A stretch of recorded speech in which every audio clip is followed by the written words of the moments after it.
everyone to this video on refining of metals or in general refining of elements. इससे पहले के videos में हम लोगों ने बाकी स्टेप्स जो इन्वॉल्व होते हैं एक्सट्रैक्शन ऑफ मेटल्स में वो कवर किए थे, जैसे कि enrichment of ore, obtaining crude metal from enriched ore, and then we looked at the various steps involved in that, like roasting, calcination, smelting, etc. We also looked at Ellingham diagram and how thermodynamics plays a key role in deciding what the reducing agent should be.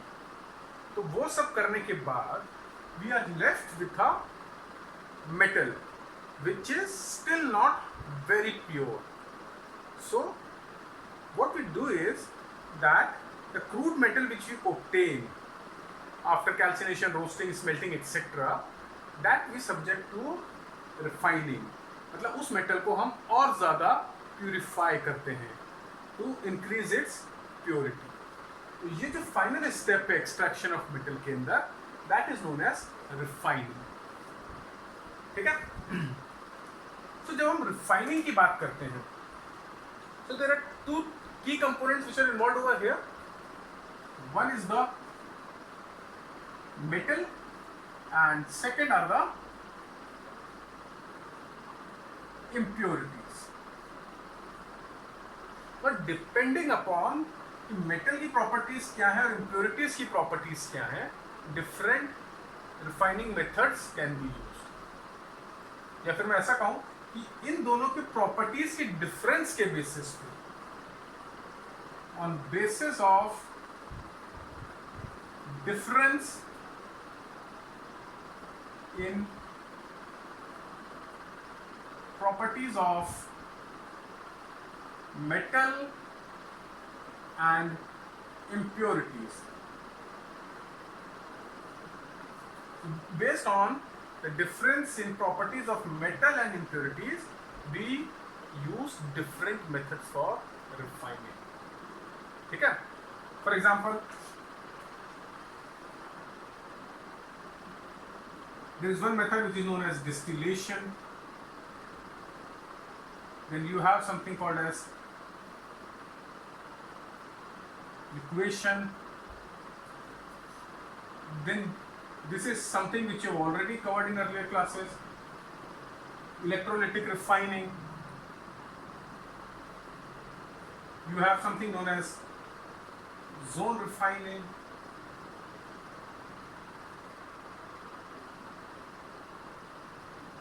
Then you have something which is known as vapor phase refining.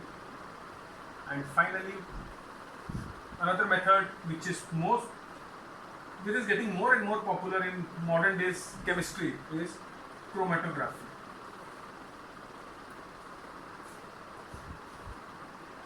So these are some of the methods of refining which is used.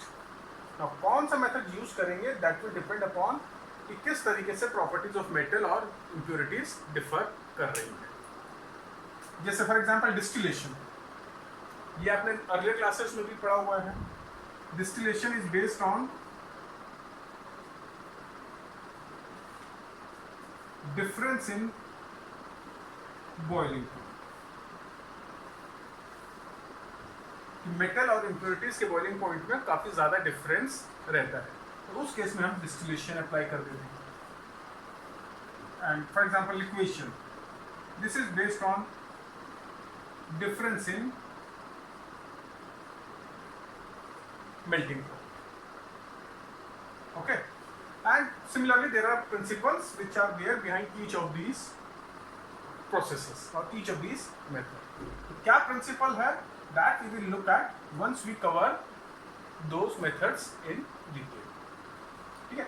Distillation और liquation में बहुत ज़्यादा detail में cover नहीं करने वाला हूँ, because this is something which you know and which is very easy to comprehend. तो मैं simply बता दूँ आपको लेट्स से अगर मेटल और इसके इम्प्योरिटीज के बॉइलिंग पॉइंट में बहुत ज़्यादा डिफरेंस है, तो क्या होगा कि अगर हम इम्प्योर मेटल को हीट करेंगे, ठीक है, तो मेटल वेपराइज हो जाएगा, अज्यूमिंग कि मेटल का बॉइलिंग पॉइंट कम है, तो जब हम उसको हीट करेंगे तो मेटल वेपराइज हो जाएगा, यानी गैस के फॉर्म में आ जाएगा, वेपर्स के फॉर्म में आ जाएगा, और जो इम्प्योरिटीज है that will continue to remain in the form of solid और at max in the form of liquid. तो जो वेपर्स ऑब्टेन हुए उसको हम कंडेंसर के अंदर ले जाते हैं, वहां पर उसको कंडेंस करेंगे and we again convert it back into liquid और solid. So that is the whole process of distillation. For example, it's something like this. Let's say ये फ्लास्क है, ठीक है, इसके अंदर मैंने लिक्विड फॉर्म में दिखाया बिकॉज मैंने इसको ऑलरेडी इतना हीट कर दिया है, तो मैं इसको हीट करता हूँ, राइट।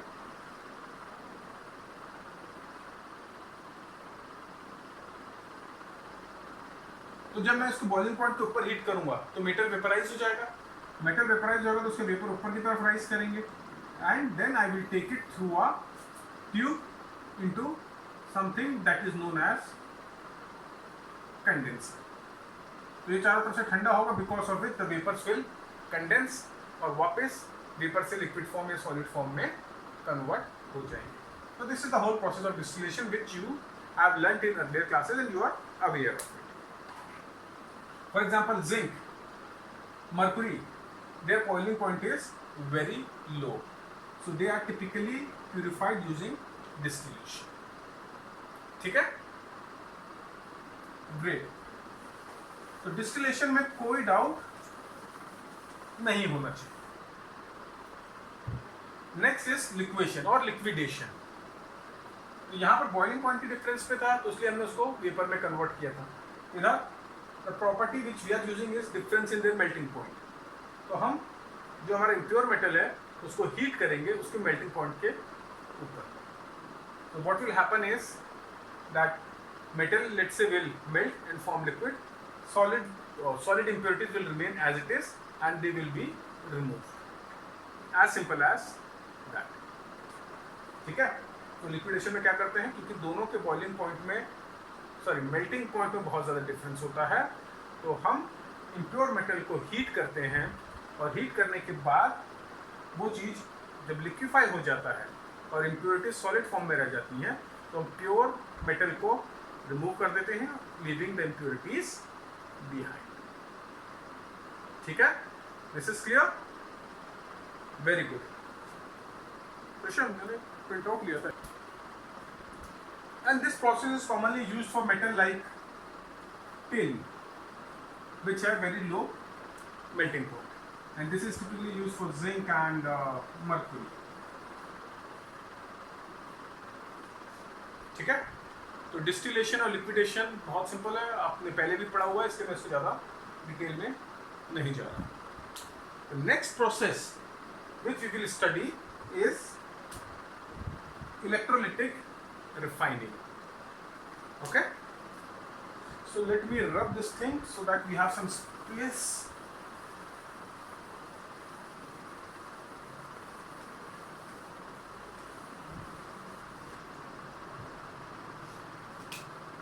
So electrolytic refining के अंदर क्या होता है कि we take a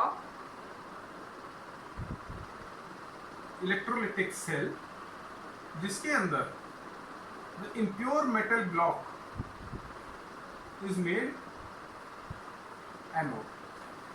ठीक है, तो ये जो एनोड है that is made up of impure metal and a thin strip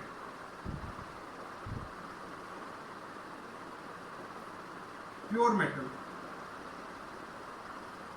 Thin strip of pure metal is made cathode. Okay, and this is connected through a battery, and these two electrodes are dipped in an electrolyte. और ये जो electrolyte होता है that is a solution of salt solution of metal. मतलब जिस metal को हम purify करने की कोशिश कर रहे हैं उसका salt solution is taken as electrolyte. ठीक है. So impure metal is made anode, pure metal strip is made the cathode. अब जब हम इलेक्ट्रिसिटी पास करते हैं, so let's consider an example of refining of copper. तो refining of copper की बात करें तो ये electrolyte will typically be of copper sulfate. तो जब हम इलेक्ट्रिसिटी पास करते हैं तो what happens is यहाँ पर जो कॉपर है इस इम्प्योर मेटल ब्लॉक के अंदर, that get dissolved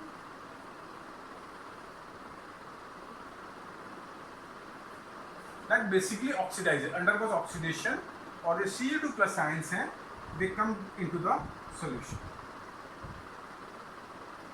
ठीक, and then they move towards,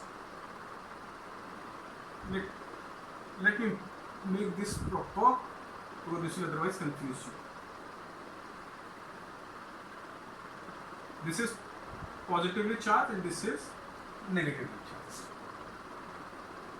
Okay, so this positively charged copper ion will move towards the negatively charged cathode. ठीक है, and over here it will get reduced. The following reaction will take place, and this pure copper gets deposited on this cathode. तो थोड़ी देर बाद ये जो cathode है ये मोटा होता चला जाएगा, भारी होता चला जाएगा और ये गायब होना शुरू हो जाएगा. And impurities which are there, so impurities which are insoluble will get settled down over here below the anode, and this is known as anode mud, and soluble impurities will get dissolved into this electrolytic solution. So in this way a metal can be purified. ठीक है, एक बार और repeat कर देता हूँ. Electrolytic cell के अंदर हम इम्प्योर मेटल के ब्लॉक को एनोड बनाएंगे और प्योर मेटल की थिन स्ट्रिप को कैथोड बनाएंगे, और इसको इलेक्ट्रोलाइट में डिप करेंगे, और इलेक्ट्रोलाइट क्या होगा, जिस मेटल को हम प्यूरिफाई करने की कोशिश कर रहे हैं उसी के सॉल्ट का सोल्यूशन. तो अगर हम कॉपर का एग्जांपल लेते हैं तो इलेक्ट्रोलाइट कुड भी कॉपर सल्फेट. जब हम इलेक्ट्रिसिटी पास करेंगे यहाँ से मेटल ऑक्सीडाइज होगा और मेटल के आयन इलेक्ट्रोलाइटिक सोल्यूशन में आएंगे, और under the influence of electric field it will move towards negatively charged cathode. यहाँ पर ये रिड्यूस हो जाएंगे and pure metal will get deposited on cathode.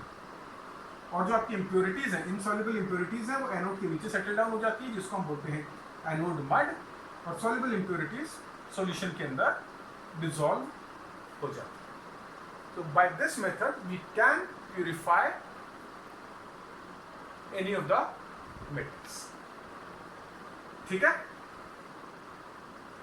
Now interesting thing about refining of copper is that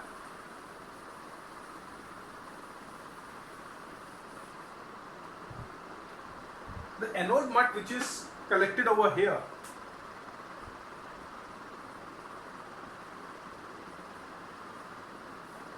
so anode mud in case of copper refining,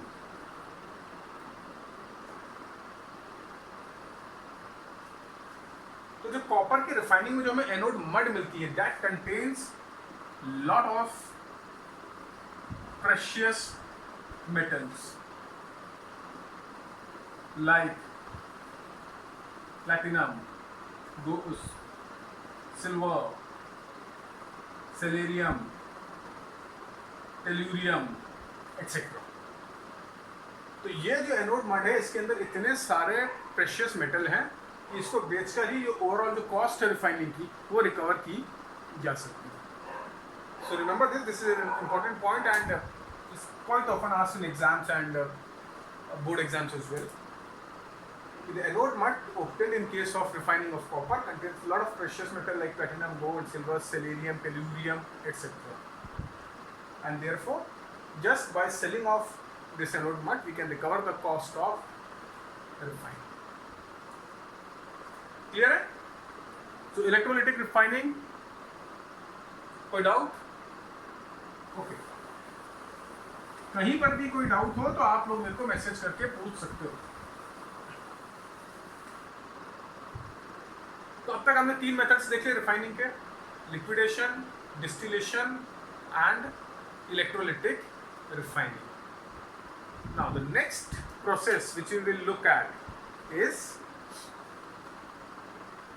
zone refining.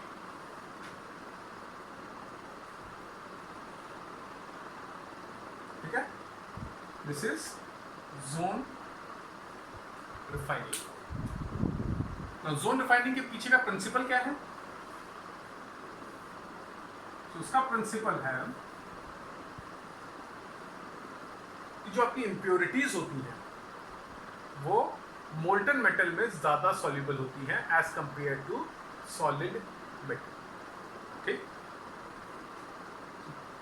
Impurities are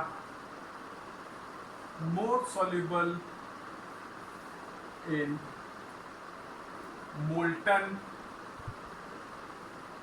metal as compared to solid form.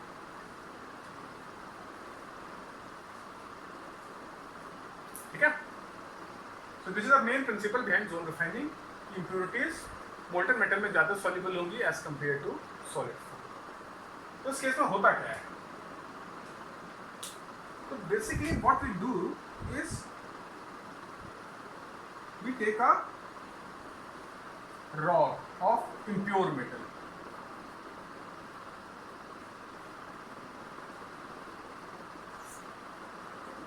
जिस metal को हमें purify करना है उस metal की हम एक rod ले लेते हैं। ठीक, और उससे एक एंड पे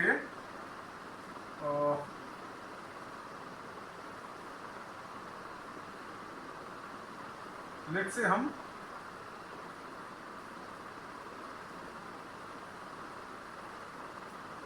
हीटर लगाते हैं and this circular heater is movable. Circular का मतलब है कि ये मतलब जैसे अगर ये आपकी मेटल रॉड है तो सर्कुलर हीटर मतलब कुछ इस तरीके का, ऊपर नीचे आगे बाजू चारों तरफ से उसको हीट करेगा। ठीक है, जैसे मेरा ये मेटल रॉड है तो एक सर्कुलर हीटर इस तरीके से मैंने यहाँ पर लगा दिया विच कैन मूव।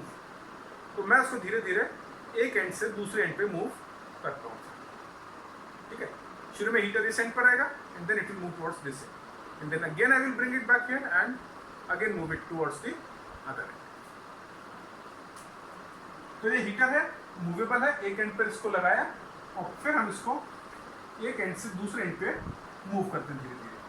फिर जब दूसरे एंड पर रीच कर जाता है वापस हम उसको तुरंत फर्स्ट एंड पे लेकर आ जाते हैं एंड अगेन प्रोसेस को रिपीट करते हैं।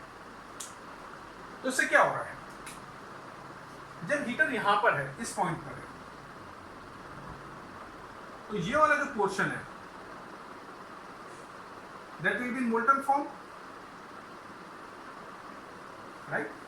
इस पोर्शन को हीट कर रहा है तो ये वाला portion will be in molten form. अब जैसे मैंने हीटर को यहां मूव कर दिया, let's say this is the next position of the heater. तो अब क्या होगा, ये जो मोल्टन जोन है, मोल्टन जोन यानी वो जोन जहां पर metal is in molten form, ये मोल्टन जोन अब यहां से यहां शिफ्ट हो जाएगा, राइट। इनिशियली मोल्टन जोन आपको यहां पर था बिकॉज हीटर यहां पर था। अब मैंने हीटर को यहां से यहां मूव कर दिया तो molten zone will move from here to here. ठीक है, तो यहां से मोल्टन जोन गायब हो गया और ये कूल डाउन होकर सॉलिडिफाई हो जाएगा वापस। तो अब क्योंकि impurities are more soluble in molten metal as compare to solid form, तो जो इम्प्योरिटीज हैं they will move from left towards right. जैसे ये सॉलिडिफाई होना शुरू करेगा ये तुरंत आगे की तरफ बढ़ जाएगा, मोल्टन मेटल के अंदर आ जाएगा। ये मोल्टन मेटल यहाँ से यहाँ जाएगा तो इम्प्योरिटीज भी साथ में जाएंगी और फाइनली क्या होगा, जब आपका हीटर यहाँ पर आ गया तो सारी की सारी इम्प्योरिटीज इस तरह इकट्ठी हो जाएंगी। अब ये प्रोसेस हम फिर से रिपीट करेंगे। अब जो और इम्प्योरिटीज बाकी हैं उनको इधर मूव करेंगे। तो जब इस प्रोसेस को हम 4, 5, 7, 10 बार रिपीट कर देते हैं So most of the impurities get collected at this end, और इस एंड को फिर हम काट कर अलग कर देते हैं.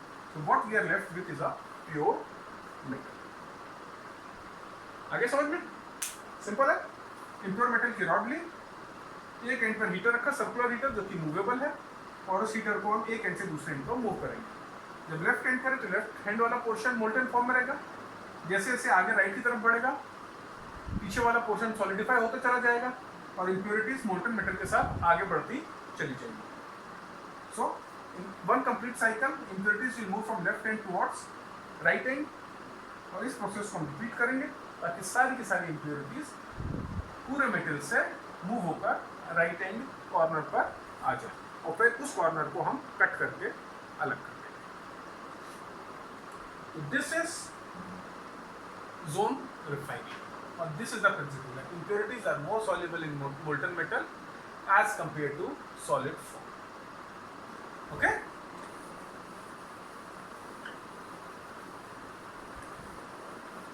आपको जहां पर भी नोट्स लिखने हो, कुछ भी इंपॉर्टेंट चीज नोट करनी हो, आप वीडियो को पॉज करके कर सकते हो.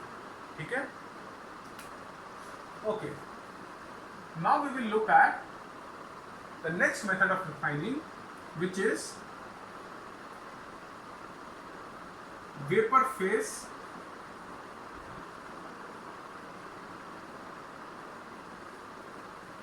Refining method. तो वेपर फेस रिफाइनिंग मेथड के अंदर दो क्रूशियल स्टेप्स होते हैं. पहला स्टेप होता है कि we convert metal into a volatile compound. जो हमारा इम्प्योर मेटल है उसको हम एक वोलेटाइल कंपाउंड में कन्वर्ट कर देते हैं. एंड इन सेकेंड स्टेप, ये जो वोलेटाइल कंपाउंड है इसको हम हीट करेंगे और डिकम्पोज करके मेटल ऑब्टेन कर लेंगे.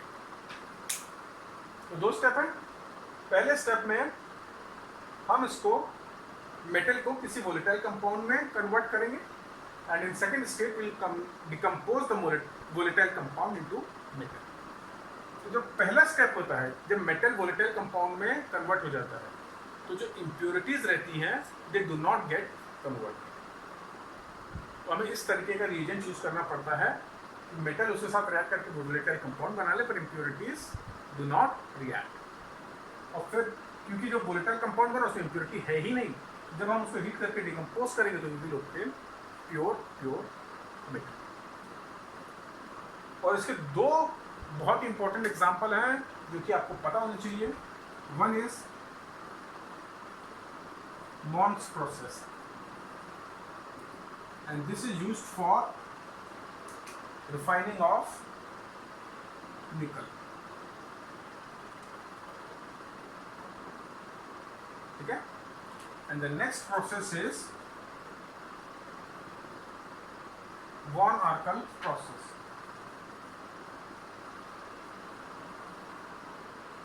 And this is used for titanium and zirconium. Titanium and zirconium. ठीक है? तो ये दो प्रोसेस हैं, रिफाइनिंग ऑफ निकल जिसको बोलते हैं मॉन्स प्रोसेस, और रिफाइनिंग ऑफ टाइटेनियम और zirconium using van Arkel process. Name process है, प्रोसेस का नाम याद रखो, और किस मेटल के लिए यूज हो रहा है वो भी इंपॉर्टेंट है, याद रखने वाली बात है. तो मॉन्स प्रोसेस में क्या होता है, nickel is heated in a environment of carbon monoxide and it forms a volatile compound called nickel tetra carbonyl.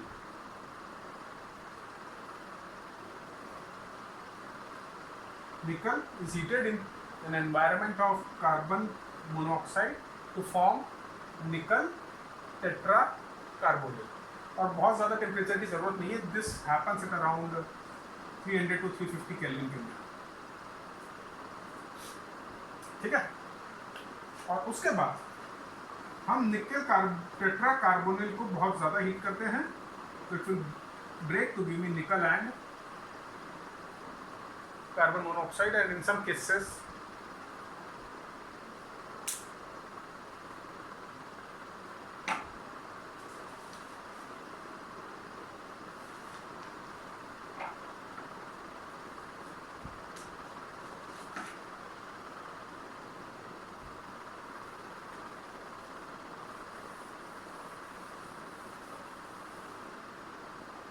तो मॉन्ड प्रोसेस में क्या होता है, nickel is heated in environment of carbon monoxide, so it forms a complex called nickel tetracarbonyl, nickel tetracarbonyl। और जब हम इसको heat करते हैं, बहुत ज़्यादा हीट करने की जरूरत नहीं है, up to 350 kelvin, so we will obtain nickel. So this is Mond's process for purification of nickel. Nickel is heated in environment of carbon monoxide to form nickel tetracarbonyl, which on heating up to 350 Kelvin decomposes to give me pure nickel. Okay? और जो impurities हैं वो इसी stage पर remove हो जाती है, because वो इस कॉम्प्लेक्स कंपाउंड के अंदर नहीं जाएंगे। क्लियर है? Okay, now let's look at van Arkel method for obtaining titanium and zirconium.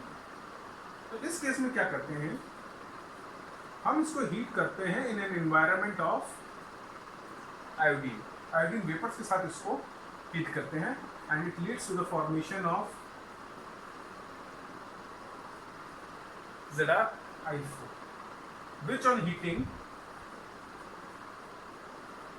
decomposes to give me zirconium plus iodine।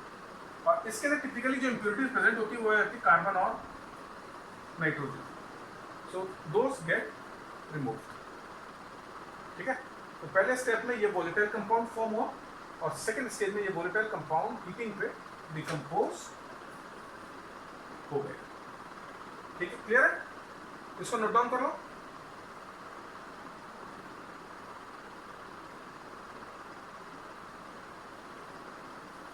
इस केस में तो टेम्परेचर चाहिए that is much higher, around 1800 kelvin.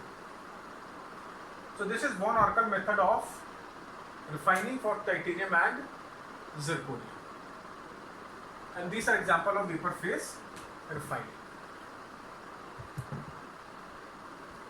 इसको थोड़ा साफ कर लो।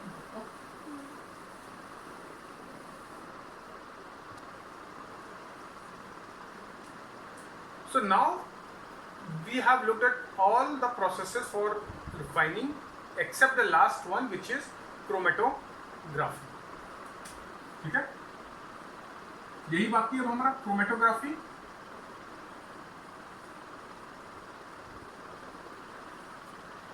और क्रोमेटोग्राफी काफी इंटरेस्टिंग और काफी वाइडली यूज्ड है। इनफैक्ट जब आप ब्लड टेस्ट कराने जाते हो, यूरिन टेस्ट कराते हो, या अल्कोहल डिटेक्टर्स होते हैं, they all work on the principle of chromatography. ठीक है, तो क्रोमेटोग्राफी में क्या होता है कि जिस भी मिक्सचर को हमें प्यूरिफाई करना है, let's say call it a sample, जिस भी सैंपल को हमें प्यूरिफाई करना है उसको हम मोबाइल फॉर्म में लेते हैं। मोबाइल फॉर्म से कहने का मतलब है उसको हम फ्लूइड फॉर्म में लेते हैं, दैट इज उस मिक्सचर को या तो किसी प्रॉपर लिक्विड सॉल्वेंट या गैसियस सॉल्वेंट में मिक्स करके लेते हैं, so that it can easily flow.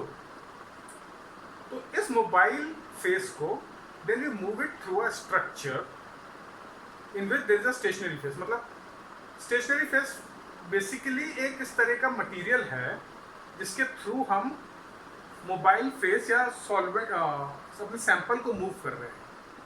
और रीज़न क्या है उसको मूव करने का? रीज़न ये है कि जब ये सैंपल जो स्टेशनरी फेस के थ्रू मूव करता है तो जो डिफरेंट कंपोनेंट है उस सैंपल के, जो डिफरेंट कंपोनेंट है उस मिक्सचर के, they move at different speed. कोई फास्ट मूव करता है और कोई स्लो मूव करता है।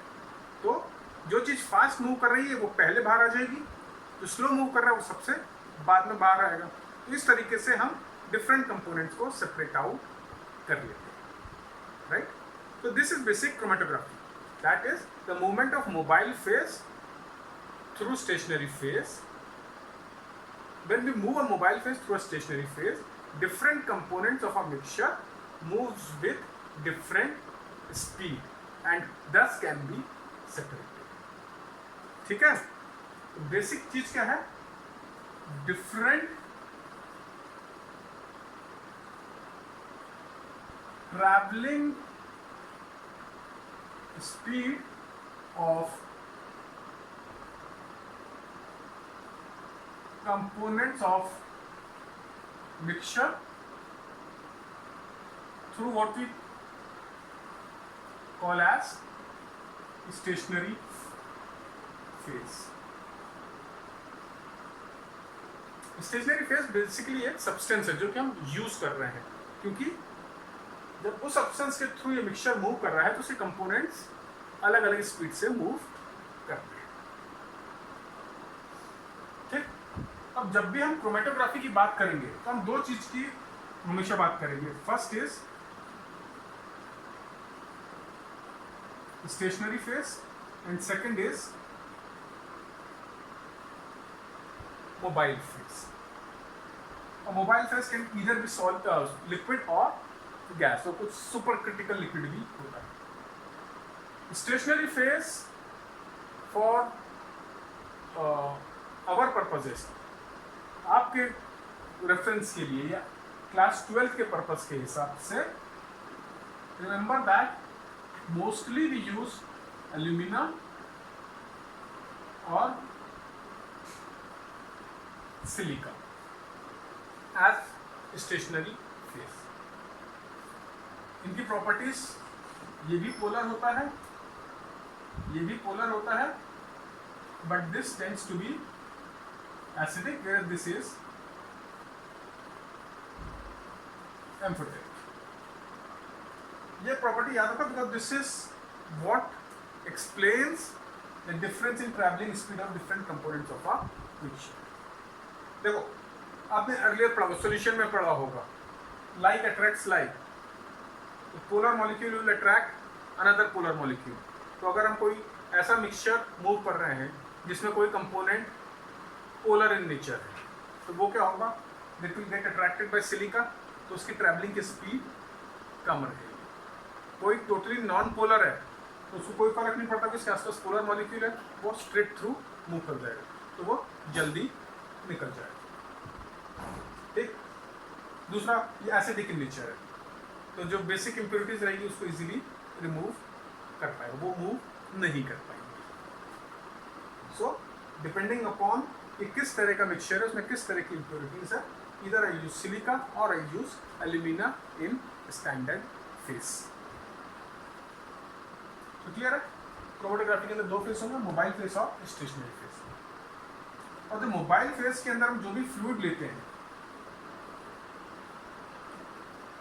उसकी प्रॉपर्टी इसकी प्रॉपर्टी से अपोजिट रखते हैं। तो अगर ये पोलर है तो हम फ्लूइड को या मोबाइल फेस को नॉन पोलर, ओके। अगर ये नॉन पोलर है तो इसको हम पोलर लेंगे, because you don't want much interaction between fluid and for the mobile phase and the stationary phase. तो क्लियर है काम, stationary phase, mobile phase. Stationary phase में टिपिकली क्या यूज कर सकते हैं, उसका नेचर क्या होता है।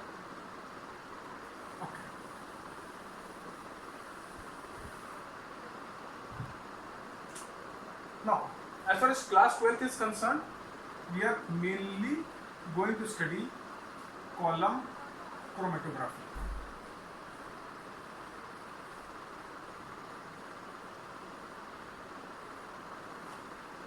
तो जब मैं कॉलम क्रोमेटोग्राफी बोल रहा हूँ तो इधर जो वर्ड कॉलम है, दैट बेसिकली इज शोइंग कि जो मेरा स्टेशनरी फेस है वो किस फॉर्म में।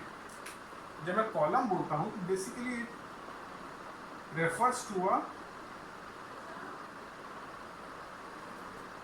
when I say column, it basically refers to a narrow glass tube जिसके अंदर मैं स्टेशनरी फेस लूँगा।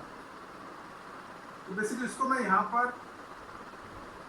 कॉटन से इसको इस एरिया को थोड़ा ब्लॉक कर देता हूँ ताकि जो भी मैं लूँ उसको निकल ना जाए, डायरेक्टली ना निकल जाए। और फिर यहाँ पर थोड़ी सी सैंड डालते हैं। इसके बाद आपका सिलिका आ जाता है एंड अगेन थोड़ा सा सैंड से इसको पैक कर देते हैं।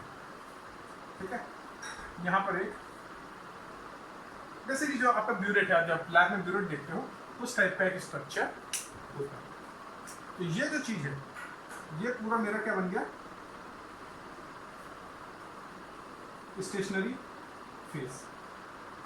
और अब इसके अंदर मैं वो मिक्सचर ऐड करूंगा, वो सैंपल ऐड करूंगा जिसको मेरे को प्यूरिफाई करना है। और ये किस में डिसॉल्व करके करेंगे, जो भी मैं मोबाइल फेस सॉल्वेंट लेना चाह रहा हूँ उसके अंदर मैं इसको डिसॉल्व करके ऐड करूंगा। तो जब मैं इसके अंदर ऐड करूंगा तो depending upon nature of component कोई तेज ट्रेवल करेगा और किसी की स्पीड कम हो। मान लो इसके अंदर कोई पोलर मॉलिक्यूल है तो वो स्लो मूव करेगा, एक पोलर मॉलिक्यूल है तो वो फास्ट मूव कर जाएगा। तो जब हम ये सैंपल ऐड करते हैं, मिक्सचर ऐड करते हैं, तो it basically forms bands, different components form bands. ठीक है, जो सबसे स्लो मूव करेगा उसका बैंड ऊपर है, जो फास्ट मूव कर रहा है वो नीचे की तरफ। और फिर यहाँ पर हम बीकर रख लेते हैं। तो ये बैंड फॉर्म हो जाते हैं, जब इसको ओपन करते हैं और धीरे धीरे करके ये नीचे आएगा और इसमें कलेक्ट हो जाएगा। जब ये फेस हमने ये बैंड हमने रिमूव कर दिया तो इस बीकर को हम हटा देंगे और यहाँ से दूसरा बीकर इधर आ जाएगा और दूसरे बीकर में हम इस वाले पार्ट को कलेक्ट कर लेंगे। राइट, इस तरीके से हम डिफरेंट कंपोनेंट्स को सेपरेट आउट कर लेते हैं। तो this is what chromatography is all about. ये जो मैंने कॉलम क्रोमेटोग्राफी बताया है इसका जो बेसिक प्रिंसिपल है that is the difference in absorption. ये एब्जॉर्प्शन ही है। एब्जॉर्प्शन पूरे मटेरियल के अंदर होता है, एब्जॉर्प्शन केवल सरफेस तक लिमिटेड रहता है। Difference in absorption of different components for a given absorbent.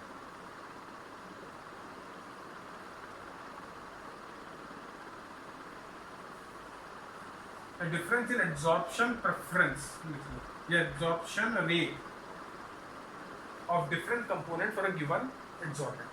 तो बेसिकली ये जो स्टेशनरी फेस है ये एक तरीके से तुम्हारा एड्सॉर्बेंट है जिस पर तुम्हारा मिक्सचर के पार्टिकल एड्सॉर्ब होंगे।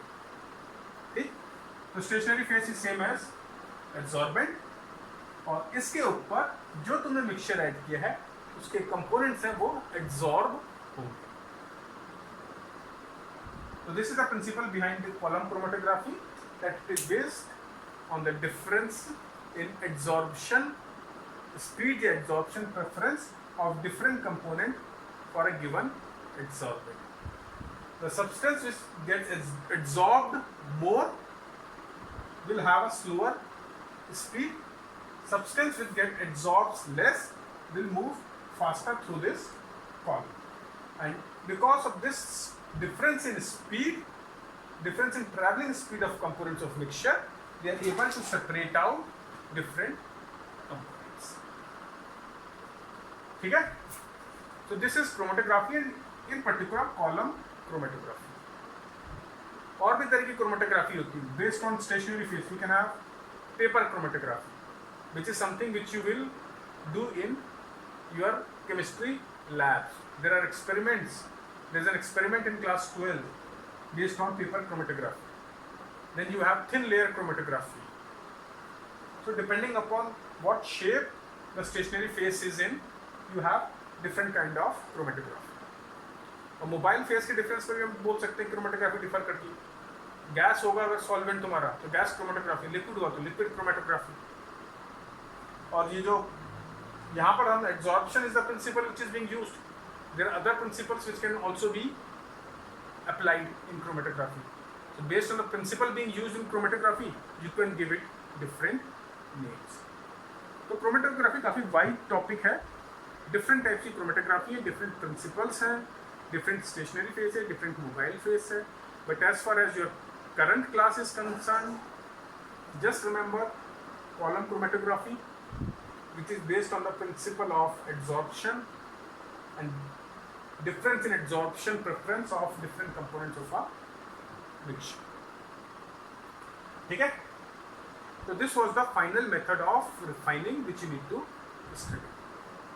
तो आज के वीडियो में हम लोगों ने डिस्टिलेशन देखा, लिक्वेशन देखा, इलेक्ट्रोलाइटिक रिफाइनिंग देखा, then we looked at zone refining, vapor phase refining, and finally the sixth one was the chromatography.